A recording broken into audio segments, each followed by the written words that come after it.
নমস্কার বন্ধুরা, আমি শ্যামা। আজকের যে মুভিটি এক্সপ্লেন করতে আছি, এই মুভিটিতে এক বদমাস রাজার দুটো বউ থাকা সত্ত্বেও সে গ্রামের এক সাধারণ মেয়ের প্রেমে পড়ে যায়। ওই সাধারণ মেয়েটিকে কাছে পাওয়ার জন্য ওই বদমাস রাজা একের পর এক কি করতে থাকে এবং রাজার শেষ কি পরিণতি হয় তা দেখতে আমার প্রিয় দর্শক বন্ধুদের রিকোয়েস্ট, ভিডিও স্কিপ না করে দেখতে থাকুন। চলুন বন্ধুরা, কথা না বাড়িয়ে শুরু করি।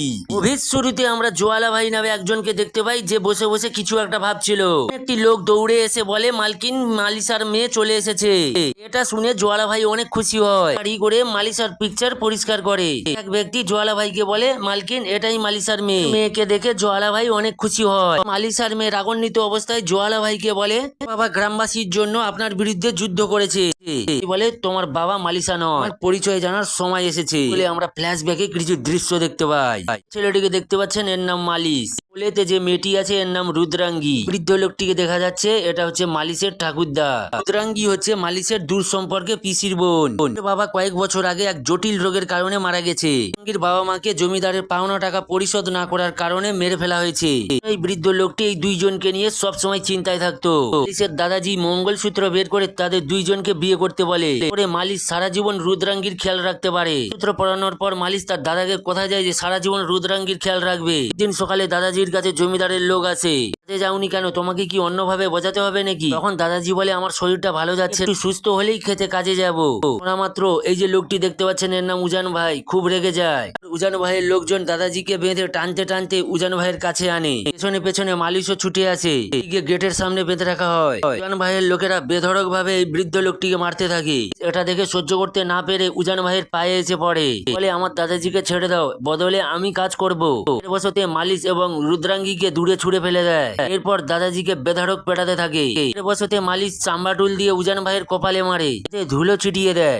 দাদাজির কাছে গেলে দাদাজি বলে, তুমি এখান থেকে পালিয়ে যাও, আমি আর বাঁচবো না। দাদাজির কথা শোনা মাত্র মালিশ ওখান থেকে দৌড়ে পালিয়ে যায়। উজান ভাইয়ের এক লোক বলে যে বাচ্চাটিকে খুঁজে এখনই মেরে ফেলা উচিত। উজান ভাই বলে, তোমরা বাচ্চাটিকে গিয়ে খুঁজে আনো। উজান ভাইয়ের লক্ষ্য পড়ে রুদ্রাঙ্গীর ওপর। বউকে ডেকে বলে, ওই মেয়েটিকে লালন পালন করো, বড় হলে ওর সঙ্গে আমি শারীরিক সম্পর্ক করব। পর উজান ভাই তার লোকজনদের বলে, তার আগে আমাকে ভীমরাজকে সরাতে হবে, ওই আমার পথের কাঁটা। আমরা ভীমরাজকে দেখতে পাই এতে করে নিজের প্রাসাদের দিকে যাচ্ছিল। উজান ভাইয়ের লোকজন গাড়ি আটকে দেয়। নামতেই ভীমরাজকে বন্দি করে নেয়। এখানে মালিশ চলে আসে আর তার চাম্বাটুল দিয়ে উজান ভাইয়ের লোকজনকে মারতে থাকে। ভাইয়ের লোকজন একটু কাবু হয়ে যায়। ভীমরাজ একের পর এক উজান ভাইয়ের লোকজনদের মেরে ফেলে। আর ওই ভীমরাজ মালিশকে সাথে নিয়ে তার প্রাসাদে ফেরে। মীরা ভীমরাজের কাছে আসে। ভীমরাজ তার স্ত্রীকে বলে যে এই ছেলেটির জন্য আজ আমি প্রাণে বেঁচে ফিরে এসেছি। ভীমরাজের স্ত্রী মীরা চেয়ারে বসিয়ে মালিশকে খেতে দেয়। দেখে ভীমরাজ রেগে যায়। পর মীরা মালিশকে নিচেতে খাবার দেয়। এটা এতই প্রখর ছিল যে মালিশ থালা চেটে ফুটে খেয়ে নেয়। এরপর ভীমরাজ মালিশকে একটা রুমেতে নিয়ে আসে। সবসময় তার বদলা নিয়ে ছাড়ে। মালিশকে বলতে থাকে, আমি উজান ভাইকে কোনো মতেই ছাড়বো না। শোনা মাত্র মালিশ বলে, আমারও ওর উপরে অনেক রাগ রয়েছে, আমি ওকে আগেই মেরে ফেলবো। ভীমরাজ বলে, ওকে মারার সময় এখন না, যখন মারতে হবে আমি তোকে সময়ে বলে দেবো। মালিশ বুঝে যায় যে রুদ্রাঙ্গীকে আনতে এবং উজান ভাইকে মারতে আর বেশ কিছুই দিন অপেক্ষা করতে হবে। আমাদের 15 বছর পরের দৃশ্য দেখানো হয়। তাই ভীমরাজ একজন জোয়ালা ভাই নামে মেয়েকে বিয়ে করে এনেছে। জোয়ালা ভাইকে নামতে বলে। ভাই ভীমরাজকে বলে প্রথম বইয়ের অনুমতি আনতে। পর ভীমরাজ মীরার কাছে যায়। প্রথমেই রাজি হচ্ছিল না, প্রেগনেন্ট, তুমি এটা কি করে করতে পারলে? তারপর মীরা রাজি হয়ে যায় ভীমরাজের ভয়ে। জোয়ালা ভাইকে বরণ করে নেয়। মীরা ভীমরাজকে যতটা ভয় পায় জোয়ালা ভাই ততটা পায় না। ভীমরাজ যখন জোয়ালা ভাইয়ের কাছে যায় তখন বুঝতে পারে এখানে কেউ ছিল। এখানে উজান ভাইয়ের কিছু লোক এসেছে তাকে মারার জন্য। জোয়ালা ভাই একাই সব গুন্ডাদের মেরে ফেলে। ভীমরাজ খুব রেগে যায়। পরের দিন ভীমরাজ মালিশকে উজান ভাইকে মারার জন্য বলে। তো মালিশ পৌঁছে যায় উজান ভাইয়ের প্রাসাদে আর সেখানে গিয়ে লোকজনদের মারতে থাকে। উজান ভাই হাতুড়ি নিয়ে এসে মালিশকে আঘাত করে। সময় মালিশের তার দাদাজিকে মারার কথা মনে পড়ে। মালিশের মধ্যে এক শক্তি জাগে আর উজান ভাইকে হাতুড়ি দিয়ে ঘুরিয়ে মারে। ভাইকে মালিশ তার দাদাজির মতো টানতে টানতে ভীমরাজের কাছে আনে। মালিশ উজান ভাইকে জুতার মালা পরিয়ে দেয়। উজান ভাই অনেক রেগে যায় আর তখনই ভীমরাজ বন্দুক দিয়ে উজান ভাইকে মেরে ফেলে। ভীমরাজ মালিশকে বলে, বল তুই কি চাস? মালিশ বলে, আমি নিজের জন্য কিছু চাই না, গ্রামবাসী যেন সারা বছর নদীর জল পায়, আমি এটাই চাই। ও বলে, এই গ্রামে যেন একটা স্কুল করা হোক। ব্যাপারটাতে ভীমরাজ সহজেই রাজি হয়ে যায়। স্কুলের ব্যাপারটাতে রাজি হয় না, কারণ ভীমরাজ জানে মনে শিক্ষার হার যদি বাড়ে তখন ভীমরাজকে কেউ কেয়ার করবে না। ভীমরাজ বাসরাত করার জন্য জোয়ালা ভাইয়ের কাছে যায়। মীরা বসে বসে কান্না করতে থাকে। যখন জোয়ালা ভাইয়ের সঙ্গে ইন্টিমেট হতে যাচ্ছিল সেই সময় ভীমরাজের মনে পড়ে ভাইয়ের লোকজনদের মেরে তাকে বাঁচিয়েছিল। ভীমরাজ জোয়ালা ভাইকে বলে যে সাহসিকতা শুধু পুরুষদের জন্য, এদের সবসময় শান্ত এবং নম্রভাবে কথা বলতে হবে। যেভাবে একটা সিংহ তার শিকারকে ভয় দেখিয়ে মজা নিতে পারে, তোমার চোখে ভয় না দেখবো আমি তোমার সাথে থাকবো না, তাই তুমি আমার সামনে মাথা নিচু করে দাঁড়াও। ভীমরাজের এমন কথা জোয়ালার ভালো লাগে না, কিন্তু তার তো কিছুই করার ছিল না। ভীমরাজ জোয়ালাকে বাদ দিয়ে মীরাকে নিয়ে যায়। আমাদের কিছু নাচ গানের অনুষ্ঠান দেখানো হয়। ভিড়ের মধ্যে জোয়ালার লক্ষ্য পড়ে মালিশের দিকে। ভীমরাজ শিকারের উদ্দেশ্যে বেরিয়ে পড়ে। তখন জোয়ালা নিচে চলে আসে। মালিশ যেখানে লাঠি খেলছিল, জোয়ালা মালিশের সাথে প্র্যাকটিস করতে থাকে। সময় মালিশ বুঝে যায় জোয়ালা তার কাছে কি চাইছে।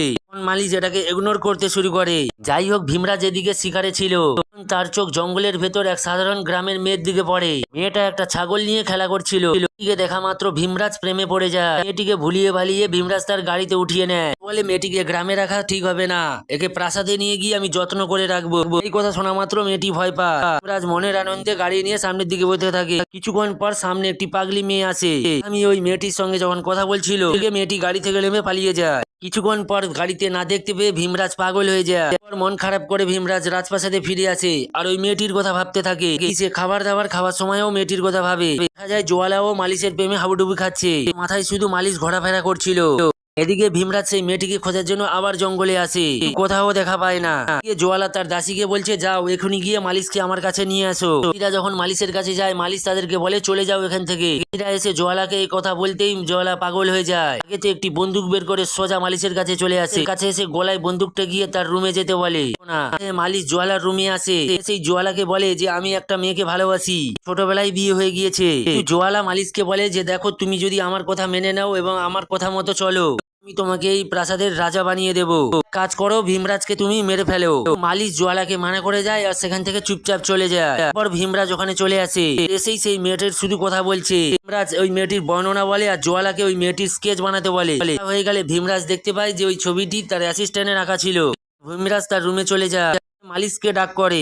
ভীমরাজ ওই মেয়েটিকে প্রাসাদে আনার জন্য মালিশকে বলে। আমরা মালিশের সাথে ওই মেয়েটিকে দেখতে পাই। করে মালিশ রাজপ্রাসাদে নিয়ে আসে। তা দেখে ভীমরাজ মালিশকে অনেক ধন্যবাদ জানায়। খুশি হয়ে বলে, তুই যা চাস আমি তাই দেবো। এখান থেকেই আমরা জানতে পারি ওই মেয়েটি অন্য কেউ ছিল না, ছিল রুদ্রাঙ্গী। মালিশ তাকে নিয়ে ভীমরাজের পায়ে পড়ে। বলছিল, আমি যেদিন উজান ভাইকে মারতে গিয়েছিলাম সেদিনই রুদ্রাঙ্গীকে সাথে করে নিয়ে এসেছি। ভাই আমার আত্মীয়দের মেরে রুদ্রাঙ্গীকে বন্দি করে রেখেছিল। জন্য উজান ভাইকে আমি আগে মারিনি। আপনি আপনার বদলা নিতে পারেন। আমি আমার দাদাকে কথা দিয়েছিলাম যে কারণে হোক আমি রুদ্রাঙ্গীর গায়ে আঁচড় লাগতে দেব না। এর জন্য মরতেও পারি। শোনার পর আপনি যদি মনে করেন আমার জীবন নিতে চান, তাহলে আমি হাসি মুখে দিয়ে দেবো। এর মুখে এসব কথা শুনে ভীমরাজ পাগল হয়ে যায়। এগুলো মীরা এবং জোয়ালা ভাইও দেখছিল। আশ্চর্যের বিষয়, ভীমরাজ মালিশকে কিছুই বলে না। কপালেতে তিলক দিয়ে দুজনকে বরণ করে নেয়, জায়গাও দিয়ে দেয়। ভীমরাজ বলে, এদের বিয়ে ধুমধাম করে দিয়ে দাও, কারণ এদের ছোটবেলায় তো আমি বিয়ে দেখিনি। দেখে মেয়েরা খুবই খুশি হয়। ভাবতে থাকে সাধারণ মেয়ের জন্য মালিশ পাগল হয়ে গিয়েছে। ভীমরাজকে আমরা দেখতে পাই তার মনে কিছু একটা চলছে। দুইজনকে ভালোভাবেই বিয়ে দেয়। জোয়ালার কাছে আশীর্বাদ নিতে যায়। তখন রুদ্রাঙ্গীকে বলে, তোকে কে আসতে বলেছে? কি এমন রয়েছে যা আমার মধ্যে নেই? দেখে মালিশ পুরো পাগল। রুদ্রাঙ্গী জোয়ালার ব্যাপারে অনেক কথা বলতে থাকে। মালিশ আমায় বলেছে আপনি ভেতর থেকে অনেক নরম, যা বাইরে থেকে যতটা শক্ত। মাত্রই জোয়ালা খুশি হয়, কিন্তু হঠাৎ করে আবার রেগে যায়। তারপর মালিশ ও রুদ্রাঙ্গী যখন প্রাসাদ থেকে বেরিয়ে যাচ্ছিল, দুজনকে আটকায়। আর এখানে ভীমরাজের আসল রূপ আমরা দেখতে পাই। কি এমনি আমি জায়গা দিয়েছি? রুদ্রাঙ্গীকে একটি রাতের জন্য আমার কাছে পাঠিয়ে দিস, কিছু যদি তুই চাস সেটাও পাবি। মালিশ খেপে যায় আর বলে, আপনি ধৈর্যের সীমা পার করবেন না। বলতে থাকে, আজ আমার রুদ্রাঙ্গীর দিকে যদি কেউ খারাপ নজর দেয় তাকে আমি জীবিত রাখবো না। ভীমরাজ বলে, তাই নাকি? এর কথাতে ভীমরাজের লোকজনেরা চারিপাশ থেকে ঘিরে ফেলে। রুদ্রাঙ্গীকে বাঁচানোর চেষ্টা করতে থাকে।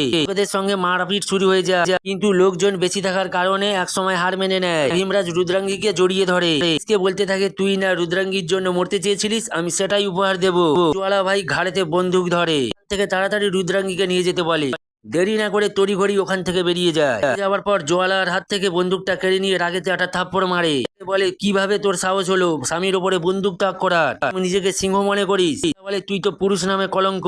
আসল শিকারী হয়ে থাকিস তাহলে খোলা ময়দানে মালিশকে শিকার করে দেখা। তখনই বুঝতে পারে যে মালিশের সাথে লড়াই করাটা কতখানি ভয়ানক হতে পারে। ভীমরাজ যেটা করবে তা কল্পনার বাইরে। রুদ্রাঙ্গীকে নিয়ে একটা জঙ্গলে লুকিয়েছিল। শান্ত ভীমরাজ তার লোক দিয়ে গ্রামে খুঁজে বেড়াচ্ছে। এরপর মালিশ রুদ্রাঙ্গীকে বলে, আমার আর তোমার বিয়ে ছোটবেলায় দেওয়া হয়েছে। তুমি যদি আমাকে এখনো অপছন্দ করো তাহলে চলে যেতে পারো। তখন রুদ্রাঙ্গী বলে, আমার তোমাকে খুবই পছন্দ। আমাকে স্বামী হিসাবে মেনে নিয়েছি। এরপর কেউ যদি আমার সঙ্গে সঙ্গম করতে চায় এবং আমাকে ব্যবহার করতে চায় তাহলে সেটা হবে আমার লাশ। কথা শুনে মালিশ খুব খুশি হয়ে যায়। অন্যদিকে ভীমরাজ তার লোকজন দিয়ে মালিশকে খোঁজ করছিল, কিছুতেই খুঁজে পাচ্ছিল না। গ্রামেতে গিয়ে বাচ্চা এবং লোকজনদের মারধর করে তাদের ব্যাপারে জিজ্ঞাসা করতে থাকে। অবস্থা দেখে গ্রামের সব মহিলারা ভীমরাজের কাছে যায়, ভীমরাজের কাছে মিনতি করতে থাকে ওর যেন অত্যাচার বন্ধ করে। ভীমরাজ মেয়েদের বলে, তোমার স্বামী এবং সন্তানদের যদি চাও তাহলে তুমি ওই রুদ্রাঙ্গীকে আমাদের কাছে আনো। শুনে গ্রামের কিছু মহিলারা ওই রুদ্রাঙ্গী এবং মালিশকে খুঁজে বের করে। দুইজনকে চতুর্দিক থেকে ঘেরাও করে ফেলে। ওদেরকে জিজ্ঞাসা করে, তোমরা কেন আমাদের ধরতে এসেছো? ওখানে থাকা একটি মেয়ে সব কথা খুলে বলে। মেয়েটি বিয়ে হওয়ার পর আশীর্বাদ নেওয়ার জন্য ভীমরাজের কাছে যায়। ওই মেয়েটি স্বামীর সাথে যখন বাইরে যাচ্ছে, ভীমরাজ তখন গাড়ি নিয়ে তাদের সামনে চলে আসে। থাকে, তোমাকে আমার ভালো লেগেছে। মেয়েটির স্ত্রী আমি খুব রেগে যায়। ভীমরাজ ওই লোকটিকে গাছেতে মেরে টাঙিয়ে দেয়। মালিশকে আরো বলে যে ওই লোকটি মোটেও ভালো নয়, কিন্তু আমরা চাই তুমি মাথা নিচু করবে না। ওই ভীমরাজ যদি আমাদেরকে মেরেও ফেলে তাতেও তুমি মাথা নিচু করবে না। ওই মেয়েটি রাজমহলে এসে বলতে থাকে। কথা শুনে ভীমরাজ রেগে যায়। ভীমরাজ লোকজনদের দিয়ে মেয়েদের কাপড় সব খুলে নিতে বলে। রুদ্রাঙ্গী মালিশকে বলে, তুমি কিভাবে থাকতে পারো কাপুরুষের মতো লুকিয়ে? তাই মালিশ সিদ্ধান্ত নেয় ভীমরাজের সঙ্গে লড়াই করবে। ভীমরাজের লোকজনেরা গ্রামের মহিলাদের উপর যখন অত্যাচার করছিল সেখানে মালিশ এসে তাদেরকে মারতে থাকে। ভীমরাজের অ্যাসিস্ট্যান্ট কারনামকে মালিশ বলে যে তুমি ভীমরাজকে গিয়ে বলে দাও এটা তার বাবার নয়, ওকে ওর সীমানার মধ্যে থাকতে বলো। মতো কারনাম ভীমরাজকে সব কথা খুলে বলে। ভীমরাজ তার লোকজনেদের বলে নদীর জল আটকে দাও। কথা মতো ভীমরাজের লোকেরা সেই কাজটি করে। এতে গ্রামবাসীরা একটু সমস্যায় পড়ে, কিন্তু তাতেও মাথা নত করে না। দেখতে দেখতে কিছুদিন কেটে যায় আর গ্রামে জল সংকটের সমস্যায় পড়ে। থেকে বুড়ো থেকে শুরু করে সবাই জল না খাওয়ার কারণে দুর্বল হয়ে পড়ছে। দেখতে দেখতে এক পর্যায়ে গ্রামের পরিস্থিতি ভয়ানক আকার ধারণ করে। এটা কোনো মতে মেনে নিতে পারছিল না, তো করে নেয় সে ভীমরাজের কাছে যাবে। গ্রামবাসীদের বলতে থাকে, আমি নিজের জন্য কাউকে মরতে দেব না, এর কারণ হচ্ছে আমি, আর তাই আমি সিদ্ধান্ত নিয়েছি আমি ভীমরাজের কাছে যাব। মালিশও মেনে নেয়, কারণ সে বুঝে গিয়েছিল ভীমরাজের পক্ষে যাওয়া কিন্তু এটা সহজ ছিল না। কারনামা গিয়ে ভীমরাজকে জানায় রুদ্রাঙ্গী আপনার কাছে আসছে। মাত্র ভীমরাজ অনেক খুশি হয়, তুই এখানে একটা শর্ত রেখে দেয়। কারনামা মালিশের কাছে গিয়ে বলছে রুদ্রাঙ্গী ভীমরাজের কাছে যাবে, সে তো ঠিকই, আমাকে ভীমরাজের পা ধরে কাঁদতে হবে। এতে কোনো মতে রাজি হচ্ছিল না, কিন্তু এক পর্যায়ে রুদ্রাঙ্গীর কথাতে রাজি হয়। ভীমরাজের কাছে আসে। মালিশকে বলে, কি রে কুত্তা, এসেছিস তাহলে, আমার পায়ে পড়ে যা। ছিল না, তাই মালিশ ভীমরাজের পায়ে পড়ে যায়। দেখা যায় এতেও ভীমরাজের মন ভরে না। কাছে গিয়ে বলে, এখন তুই রুদ্রাঙ্গীকে বউ সাজিয়ে আমার কাছে আন। বউ সেজে আমার কাছে এলে আমি তবেই গ্রামবাসীদের জল দেবো। পর মালিশ ভীমরাজের কথাতে রাজি হয়ে যায়। গ্রামেতে এসে রুদ্রাঙ্গীকে সব কথা খুলে জানায়। পুজো করে শেষবারের মতো ঘরে গিয়ে ভাতটা খেয়ে নিয়ে বেরিয়ে পড়ে। রুদ্রাঙ্গীকে মহলে নিয়ে যায়। পর ভীমরাজ মালিশকে ঘ্যাম দেখিয়ে রুমের ভিতরে যায়। অন্যদিকে দেখা যায় ভীমরাজ কথা মাত্র নদীতে জল ছেড়ে দিয়েছে। এরপর ভিতরে এসে ভীমরাজ রুদ্রাঙ্গীকে বলতে থাকে, তোরা হচ্ছে আমার পায়ের ধুলো, আমার পায়ের তলায় থাকবি। রুদ্রাঙ্গী দাঁড়িয়ে দাঁড়িয়ে শুধু কান্না করছিল। এদিকে জোয়ালা মালিশকে বলছে, তুমি যদি সেদিন আমার কথা মেনে নিতে তাহলে এই দিনটা আজ দেখতে হতো না। না ভীমরাজ বেঁচে থাকতো আর না ওই বেচারিকে এত কষ্ট পেতে হতো। এদিকে জোয়ালা জানতো না যে মালিশ কেন এসব করছে। ঠিক তখনই ওখানে কারনামা চলে আসে আর জোয়ালাকে জানায় যদি না এমনটা করতো তাহলে গ্রামের মানুষেরা জলের অভাবে মারা যেত। মীরা একটা কন্যা সন্তান জন্ম দিয়েছে। এই জোয়ালাকে মিনতি করতে থাকে যে প্লিজ তুমি এই মেয়েটিকে আমার লক্ষ্য রেখো, লালন পালন করো। পুলিশের হাত ধরে বলে তুমি এই বাচ্চাটার খেয়াল রেখো। শ্রুতি দিয়ে মীরা ওখানে মারা যায়। আমরা দেখতে পাই রুদ্রাঙ্গীও মারা যায়। এর আগে মালিশ গিয়ে ভীমরাজকে অ্যাটাক করে বসে। দেখা যায় গ্রামবাসীরাও ক্ষিপ্ত হয়ে পড়ে। মালিশকে বলে তোমাকে আগে এই বাচ্চাটিকে এখান থেকে বের করতে হবে। ভীমরাজের লোকেরা চারিদিক থেকে ঘিরে ফেলে, তাদের সাথে একাই ফাইট করতে শুরু করে। ভীমরাজ চিৎকার করতে করতে বেরিয়ে আসে। মালিশের এক বন্ধু বাঘা চলে আসে। বাঘাকে বলে তুমি এই বাচ্চাটিকে নিয়ে শহরে চলে যাও, আমার মতন এই বাচ্চাটিকে বড় করো এবং শিক্ষা প্রদান করো। এরপর রানা ওখান থেকে বাচ্চাটিকে নিয়ে বেরিয়ে যায়। ভীমরাজ মালিশকে মারতে থাকে। মালিশকে মারতে মারতে প্রাসাদের বাইরে বের করে ফেলে। বাইরে বেরিয়ে দেখে গ্রামবাসীরা সামনে দাঁড়িয়ে। গ্রামবাসীদের মধ্যে কয়েকজন ভীমরাজকে হামলা করতে গেলে ভীমরাজ তাদেরকে পাল্টা হামলা করে এবং মেরে ফেলে। এতেও কাজ হয় না। এক পর্যায়ে গ্রামবাসী সবাই ভীমরাজকে একটা গাড়ির সাথে বেঁধে ফেলে। কারণ আমাকেও ভালো কাজ করতে দেখা যায়, কিন্তু ভীমরাজকে দেখা যায় মোটেও কাবু হয়নি, শক্তিশালী ছিল। সে ওই গাড়ি ভেঙে এক পর্যায়ে বাইরে বেরিয়ে আসে। ভীমরাজের সঙ্গে মালিশের একটা ফাইটিং শুরু হয়। জখম করে তলোয়ার নিয়ে সিংহাসনে বসে পড়ে। মনে করে সে তার শাসন আবার শুরু করবে, কিন্তু এদিকে দেখা যায় গ্রামবাসীরা ভীষণ ক্ষিপ্ত ছিল। গ্রামবাসীরা মালিশের দিকে একটা তরবারি ফিকে দেয়। গ্রামবাসীরা ভীমরাজকে চারিদিক থেকে ঘিরে ফেলে। জোয়ালাও একটা তরবারি হাতে নিয়ে এগিয়ে আসছিল। মালিশ যখন তরোয়ার নিয়ে সামনের দিকে দৌড়ে আসছিল তখন ভীমরাজ তার তরোয়ার দিয়ে নিজের গলা নিজে কেটে ফেলে। কারণ ভীমরাজ বুঝে গিয়েছিল গ্রামবাসী সহ জোয়ালা এবং মালিশ তার বিপক্ষে এবং সে কোনো মতেই বাঁচবে না।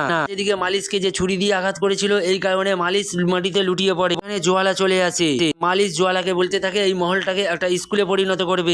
করে গ্রামবাসীদের মধ্যে অনেক শিক্ষার হার বাড়ে, গ্রামটাকে যেন সুন্দরভাবে পরিচালনা করে বলেই মালিশ ওখানে শেষ নিঃশ্বাস ত্যাগ করে। ঘটনা গ্রামবাসীদের চোখে জল চলে আসে। সিন আমরা বর্তমানে দেখতে পাই। ওই জোয়ালা মেয়েটিকে বলে তোমার কর্তব্য, তোমার মার মতো সিংহাসনে বসে সবকিছু পরিচালনা করতে পারে। দেখা যায় ওই প্রাসাদটিকে একটি বড় স্কুলে পরিণত করে। সমস্ত কিছু মালিশ এবং রুদ্রাঙ্গীর জন্যই হয়েছে। এখানেই বন্ধুরা এই গল্পটা শেষ হয়। তো বন্ধুরা এই মুভিটি কেমন লেগেছে অবশ্যই কমেন্ট বক্সে কমেন্ট করবেন। ভালো লাগলে একটা লাইক দিয়ে দেবেন। পরবর্তী ভিডিও নিয়ে চলে আসবো বন্ধুরা। অবশ্যই আমার চ্যানেলটিকে সাবস্ক্রাইব করবেন। ভালো থাকবেন, সুস্থ থাকবেন, টাটা বাটা।